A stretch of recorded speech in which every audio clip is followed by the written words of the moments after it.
По словам генерального директора предприятия Евгения Попова, климат-кризис стал причиной появления в Якутии нехарактерных для региона вредителей, например, паутинный клещ и саранчевые.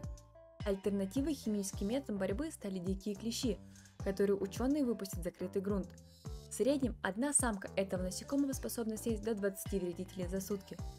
Ученые уже закупили первую партию клещей. Насекомых размножат и выпустят в грунт.